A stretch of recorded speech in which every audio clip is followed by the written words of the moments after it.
नमस्कार दोस्तों। महिला आरक्षण बिल 1996 से ही लटका हुआ है।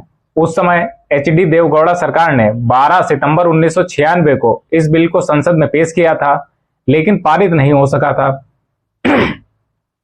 यह बिल 81वें संविधान संशोधन विधेयक के रूप में पेश हुआ था। बिल में संसद और राज्यों की विधानसभाओं में महिलाओं के लिए 33% आरक्षण का प्रस्ताव था। इस 33% आरक्षण के भीतर ही अनुसूचित जाति मतलब एससी, अनुसूचित जनजाति एसटी के लिए उप आरक्षण का प्रावधान था, लेकिन अन्य पिछड़ा वर्ग के लिए आरक्षण में कोई प्रावधान नहीं था।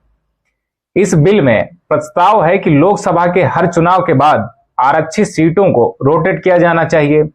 आरक्षित सीटें राज्य या केंद्र शासित प्रदेशों के विभिन्न निर्वाचन क्षेत्रों में रोटेशन के जरिए आवंटित की जा सकती हैं। इस संशोधन अधिनियम के लागू होने के 15 साल बाद महिलाओं के लिए सीटों का आरक्षण खत्म हो जाएगा। अटल बिहारी वाजपेयी की सरकार ने 1998 में लोकसभा में फिर महिला आरक्षण का बिल पेश किया था। कई दलों के सहयोग से चल रही वाजपेयी की सरकार इसको लेकर विरोध का सामना करना पड़ा था। इस वजह से बिल पारित नहीं हो सका था। वाजपेयी सरकार ने इसे 1999 में, 2002 में, 2003 और 2004 में भी पारित करने की कोशिश की, लेकिन सफल नहीं हुए। बीजेपी सरकार जाने के बाद 2004 में कांग्रेस के नेतृत्व में यूपीए सरकार सत्ता में आई और डॉक्टर मनमोहन सिंह प्रधानमंत्री बने। यूपीए सरकार ने 2008 में इस बिल को 108वें संविधान संशोधन विधेयक के रूप में राज्यसभा में पेश किया। वहां यह बिल 9 मार्च 2010 को भारी बहुमत से पारित हुआ।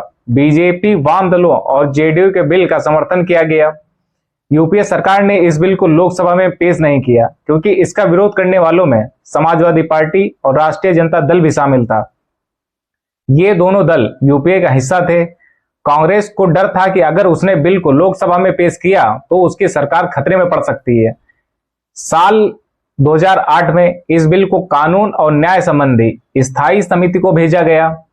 इसके 2 सदस्य वीरेंद्र भाटिया और शैलेंद्र कुमार ये समाजवादी के थे। इन लोगों ने कहा था कि वे महिला आरक्षण के विरोधी नहीं हैं, लेकिन जिस तरह से बिल का मसौदा तैयार किया गया है वे उससे सहमत नहीं थे। इन दोनों सदस्यों की सिफारिश थी कि हर राजनीतिक दल अपने 20% टिकट महिलाओं को दे और महिला आरक्षण 20% से अधिक ना हो। साल 2014 में लोकसभा भंग होने के बाद यह बिल अपने आप खत्म हो गया, लेकिन राज्यसभा में स्थायी सदन है, इसीलिए यह बिल अभी भी जिंदा है। अब इसे लोकसभा में नए सिरे से पेश करना पड़ेगा। अगर लोकसभा इसे पारित कर दे तो राष्ट्रपति की मंजूरी के बाद यह कानून बन जाएगा।